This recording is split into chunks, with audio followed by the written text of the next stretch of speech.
यहाँ पर ये परीक्षा की दृष्टि से भी बच्चों बहुत महत्वपूर्ण पाठ है, क्योंकि तुलसीदास बड़े रचनाकार हैं। इसलिए जब एग्जामिनर प्रश्न पत्र बोर्ड का तैयार करता है तो उसकी निगाह इन पर जरूर जाती है।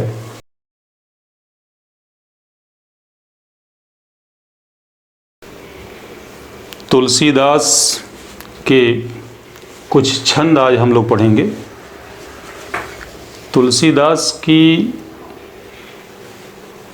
रचना कवितावली, जिसके उत्तर कांड से 3 छंद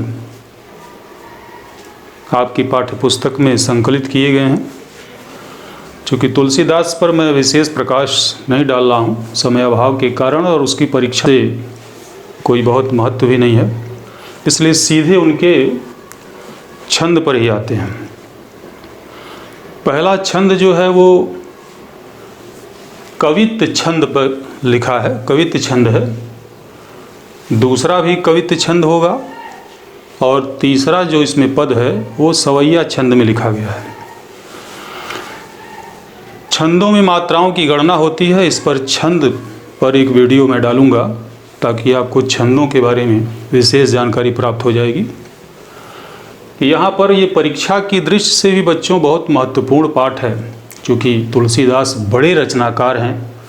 इसलिए जब एग्जामिनर प्रश्न पत्र बोर्ड का तैयार करता है तो उसकी निगाह इन पर जरूर जाती है, और कोई न कोई प्रश्न परीक्षा में आप देखेंगे तो निश्चित रूप से उठाता है। तो परीक्षा के दृष्टि से भी महत्वपूर्ण है ये पद। इस पद में तुलसीदास ने अपने युग के आर्थिक और सामाजिक दशा का चित्रण किया है कि उनके समय में जो समाज की आर्थिक दशा थी वो कैसी थी, जो उनके युग में सामाजिक दशा थी वो कैसी थी। तो आइए छंद को देखें। किसबी किसान कुल बनिक भिखारी भाट, चाकर चपल नट चोर चार चेटकी, पेट को पढ़त गुण गढ़त चढ़त गिरी, अटत गहन गन अहन आखेटकी, ऊंचे नीचे करम धर्म अधर्म करी, पेट ही को पचत बेचत बेटा बेटकी, तुलसी बुझाई एक राम घनश्याम ही ते, आग बड़वाग्नि ते बड़ी है आग पेट की।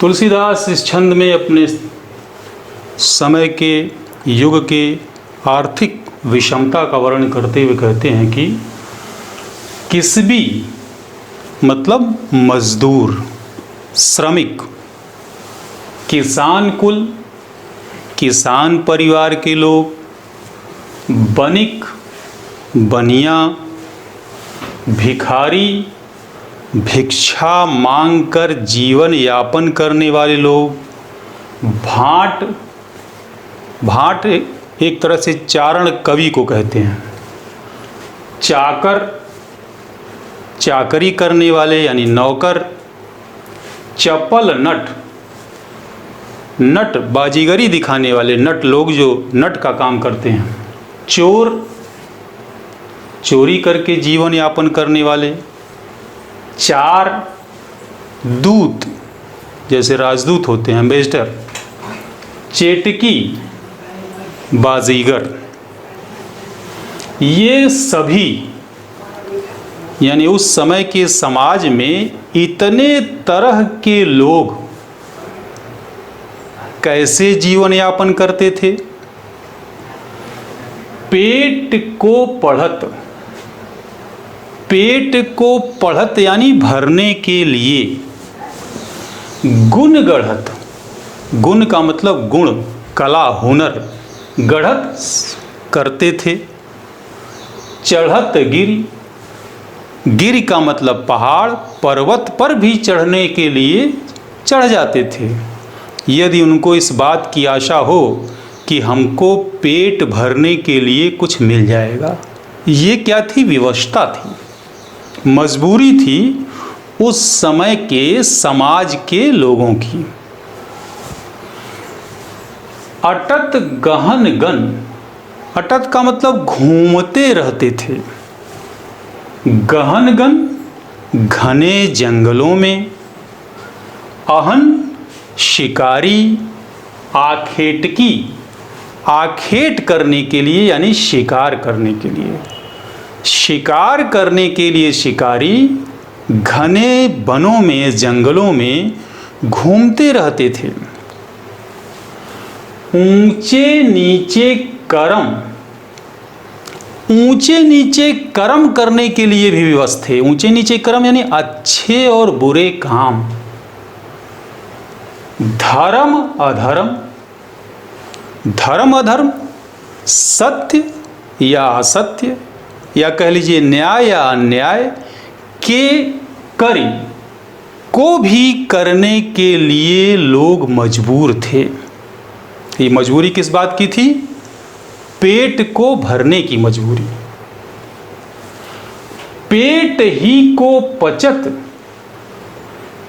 पेट ही को भरने के लिए बेचत बेटा बेटकी, अपनी बेटा और बेटी को यानी अपनी संतान को बेचने के लिए भी विवश हो जाते थे। ये बहुत बड़ी त्रासदी है, बहुत ही बड़ा दुर्दशा है और बहुत बड़ी मजबूरी है कि जब इंसान मजबूर होकर अपनी संतान को भी बेचने के लिए विवश हो जाता है। घोर विवशता दिखाई गई है।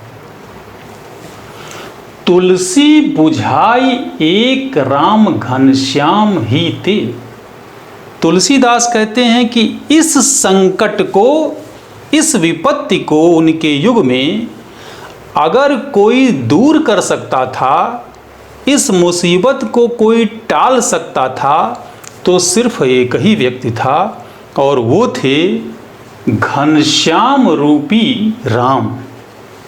घनश्याम का मतलब बादल, बादल रूपी राम, भगवान राम ही आकर के, जैसे बादल जब बरसते हैं तो चारों तरफ बराबर पानी गिरता है, इसी प्रकार राम की यदि कृपा हो जाए तो ये संकट, ये मुसीबत पूरे समाज से चारों तरफ से दूर हो सकता है। रूपक हो जाएगा यहाँ पे अलंकार।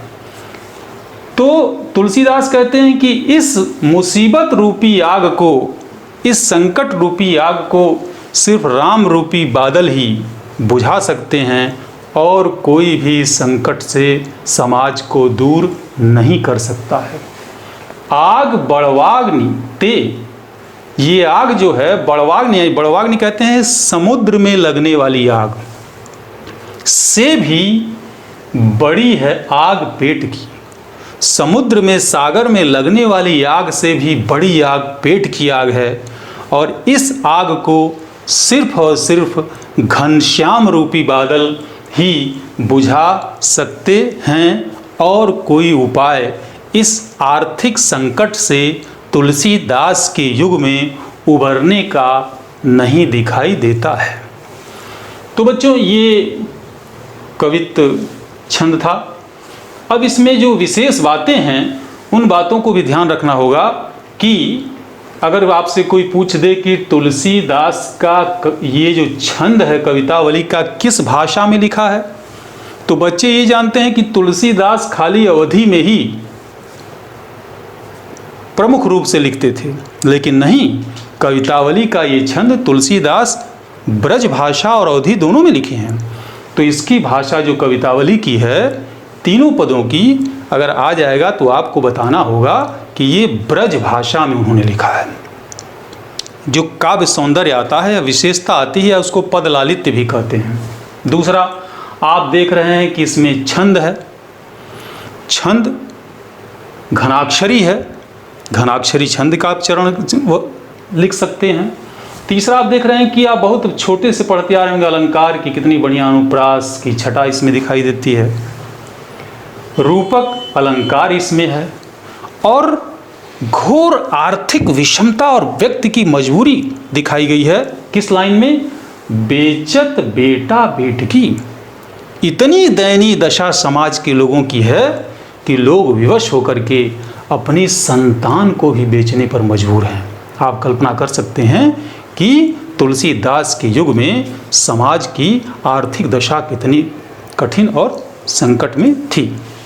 तो ये था पहला छंद। अब आइए दूसरा छंद देखा जाए इसी प्रकार से। दूसरा छंद क्या है कवितावली का? खेती न किसान को, भिखारी को न भीख बलि, बनिक को बनिज, न चाकर को चाकरी, जीविका विहीन लोग, सिद्ध्यमान सोच बस, कहें एक एकन सो, कहाँ जाई का करी। वेदहूँ पुराण कही, लोकहूँ विलोकियत, साकरे सबय पै राम, रावरे कृपा करी, दारिद दसानन, दबाई दूनी दीन बंधु, दुरित दहन देख तुलसी हाहाकरी।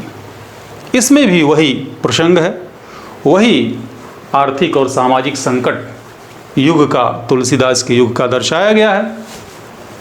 छंद वही हो जाएगा, ये भी कवित्व ही है। तो क्या कह रहे हैं तुलसीदास? खेती न किसान को। तुलसीदास के समय में किसान तो हैं, पर उनकी खेती उनके पास नहीं रह गई। यानी जो शासक था वो खेतों पर, उनके ज़मीनों पर अपना आधिपत्य स्थापित करता चला जा रहा था कर के माध्यम से। भिखारी को न भीख, भिखारी हैं, भिक्षा मांगने के लिए निकलते हैं, लेकिन उनको भीख देने वाला, भिखारी को न भीख, भीख देने वाला कोई बलि। बलि का मतलब यहाँ पर आप जानते हैं कि राजा बलि थे, जो दान में अपनी शरीर को ही उन्होंने, जब दान देने की बारी आई 3.5 कदम की, तो 3 पग तो जमीन का नापा गया और आधा कम पड़ गया, तो वो स्वयं सो करके आधा पग अपने शरीर का दान कर दिए थे। तो यहाँ पर बलि से मतलब दान से है, यानी कोई भिखारियों को भी दानी ऐसा नहीं है जो दान दे। बनिक को बनिज, न व्यापारियों को व्यापार करने के लिए कुछ है, व्यापारी हैं लेकिन व्यापार का काम है ही नहीं है। न चाकर को चाकरी, चाकरी करने वाले को यानी नौकरी करने वाले लोगों के पास कोई रोजगार नहीं है, कोई नौकरी नहीं है कि वो कहाँ जा कर के चाकरी करके जीवन यापन करें। जीविका विहीन लोग, लोग जीविका से विहीन हो गए हैं। जीविका जो होता है बच्चों, वो जीवन से भी ज़्यादा महत्वपूर्ण होता है, क्योंकि अगर जीविका नहीं होगी तो आप समझ सकते हैं कि जीवन चल नहीं सकता है। तो जीविका से विहीन हो गए हैं लोग, जीविका किसी के पास नहीं है, जीविका से विहीन है। सिद्ध्यमान, चिंता में पड़ गए हैं, चिंतित लोग, सोचवश, सोच में पड़ गए हैं। सोच में पड़ ही जाएगा इंसान, मनुष्य, कि अब क्या किया जाए, कैसे जीवन यापन किया जाए। ये सारे प्रश्न उनकी सोच और चिंता के कारण बन गए हैं। कहें एक एकन सो, सभी कह रहे हैं एक एकन सो, यानी एक दूसरे से सभी इस बात को कह रहे हैं कि क्या किया जाए, कैसे जीविका चलेगी, कहाँ जाई, कहाँ जाया जाए, का करी, कोई बताए क्या किया जाए कि जीविका मिले और जीवन चले।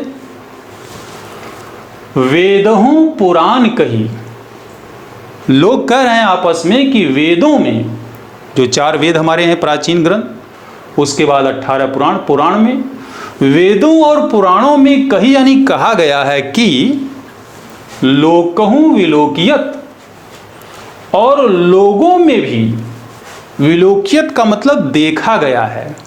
वेदों में भी कहा गया है, पुराणों में भी कहा गया है, और लोगों में देखने पर भी ऐसा पता चलता है कि सांकरे समय पे संकट पड़ जाने पर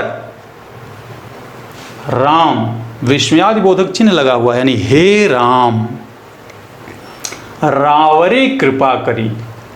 आप ही, रावरे का मतलब आप ही कृपा कर सकते हैं ऐसे मुसीबत में।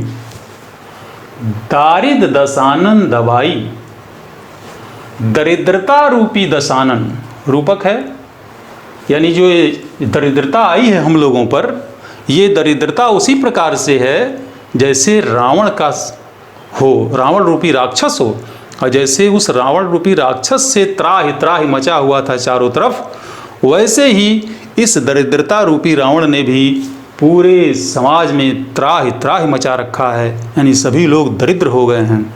इस दरिद्रता रूपी रावण से हम कैसे निकल सकते हैं?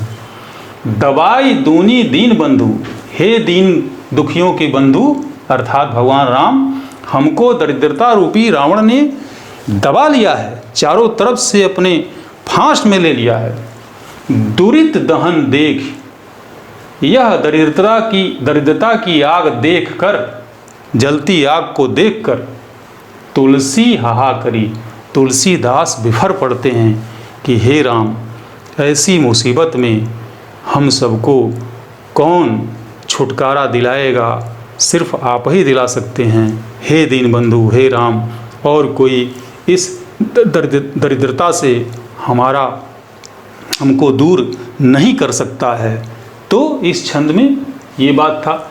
इसका भी पदलालित यानी काव्य सौंदर्य उसी तरह का होगा जैसे कि पहले मैंने बताया था कि उसमें भी ब्रज भाषा आ जाएगी, रूपक अलंकार आ जाएगा, अनुप्रास की छटा आ जाएगी, और यह बताया जाएगा कि समाज कितना आर्थिक रूप से संकट में था, जीविका से किस तरह से लोगों के पास काम नहीं था, और लोग मजबूर थे, और मजबूर होकर के सिर्फ और सिर्फ राम के ही ओर आस लगाए थे कि वही इस संकट से हमको दूर कर सकते हैं।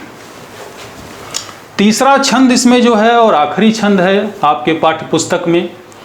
यह छंद जो है, दो छंद मैंने बताया था कि वो कवित्त छंद में लिखा गया था, और तीसरा जो है ये ध्यान रखिएगा कि सवैया छंद में लिखा गया है।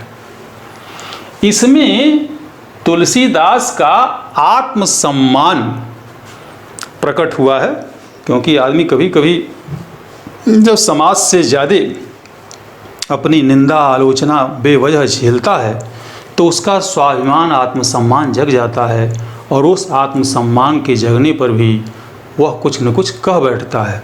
तो तुलसीदास ने समाज को एक संदेश दिया है, अपने युग के समाज को, अपने आत्मसम्मान के बारे में, और क्या दिया है? धूत कहो। धूत का मतलब होता है त्याग देना। तुलसीदास कहते हैं कि मुझे कोई त्याग दे।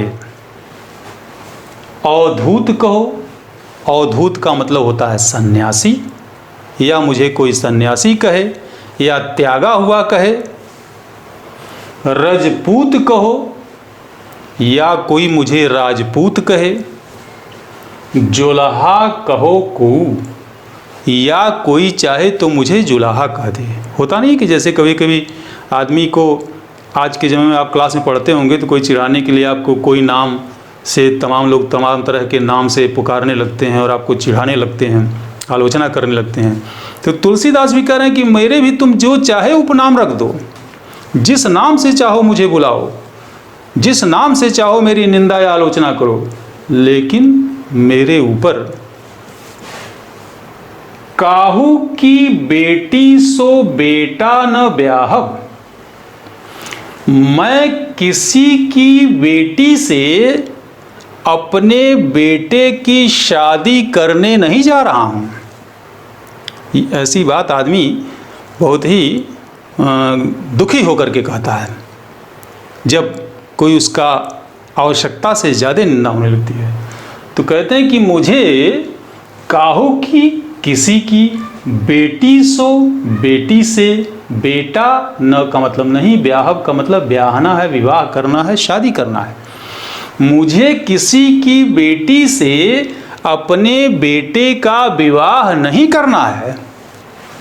काहू की जाति बिगाड़ न सो, जिससे उस बेटी वाले की जाति बिगड़ जाएगी। जैसे होता नहीं कि बेटी की शादी जिस घर में हो जाती है तो बेटी क्या होती है, जिस घर में उसकी शादी होती उस घर का टाइटल वो अपने नाम के आगे लगाने लगती है। अगर लड़की मान लो कि उसका टाइटल त्रिपाठी है और उसकी शादी हो गई मिश्रा परिवार में, तो वो जब शादी हो जाएगी तो अपना नाम के आगे त्रिपाठी हटा करके उसको मिश्रा लिखना पड़ जाता है। इस प्रकार से उसकी जात क्या होती है, बिगड़ जाती है। तो तुलसीदास यही कहते हैं कि नहीं, मुझे किसी की बेटी से अपने बेटे का विवाह नहीं करना है कि उसकी जात बिगड़ जाएगी। मुझे वो तरह तरह के उपनामों से मेरी निंदा कर रहा है। आगे कहते हैं तुलसीदास, तुलसी सरनाम गुलाम है राम को। तुलसीदास तो सरनाम का मतलब प्रसिद्ध, फेमस, प्रसिद्ध हैं, गुलाम है राम को, राम के गुलाम है, राम के सेवक हैं। तुलसीदास तो राम के भक्त हैं और राम के सेवक हैं, इसी रूप में वो सरनाम हैं, प्रसिद्ध हैं, विख्यात हैं। जाको रुचय सो कहे कछ ओऊ।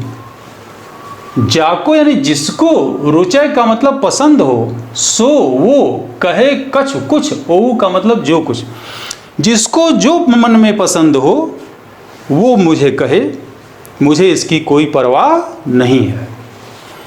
मांग के खइबो, मैं तो संत आदमी, कहीं कुछ मांग के खा लूँगा।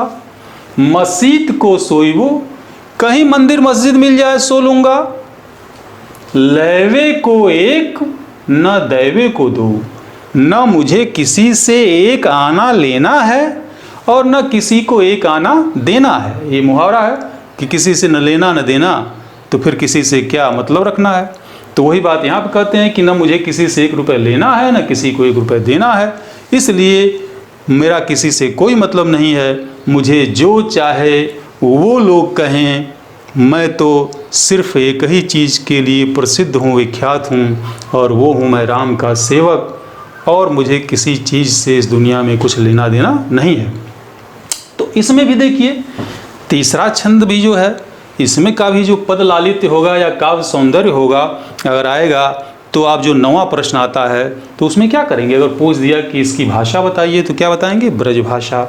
इसका छंद बताइए तो क्या बताएंगे, ये जो है सवैया छंद में लिखा हुआ है। इसमें और कौन सी खास बातें हैं, वह खास बातें ये हैं कि इसमें एक लोकोक्ति या मुहावरे का प्रयोग किया गया है, जिसमें उन्होंने कहा है कि न मुझे किसी से लेना है और न किसी से कुछ मुझको देना है। मांग के खइबो मस्जिद को सोइबो, यानी इसमें तुलसीदास का वो फक्कड़पन व्यक्त हुआ है। जैसे एक सन्यासी फक्कड़ होता है और बिल्कुल दुनियादारी से उसका कोई लेना देना नहीं होता है, कहीं भी खा लेना, कहीं भी सो लेना। तो ये जो तुलसीदास का संत के गुण यहाँ पर स्पष्ट हुए हैं, ये सारी बातें आप चाहेंगे तो लिख सकेंगे। अनुप्रास अलंकार की छटा भी इसमें आप देख सकते हैं। तो ये सारी बातें आपको अगर काव्य सौंदर्य वाले प्रश्न में शिल्प या भाव आ जाए तो ये विशेषताएं अगर आप लिख देते हैं तो आपको पूरा का पूरा नंबर मिलता है। आपका दिन मंगलमय हो। हिंदी पढ़ें, आगे बढ़ें। धन्यवाद।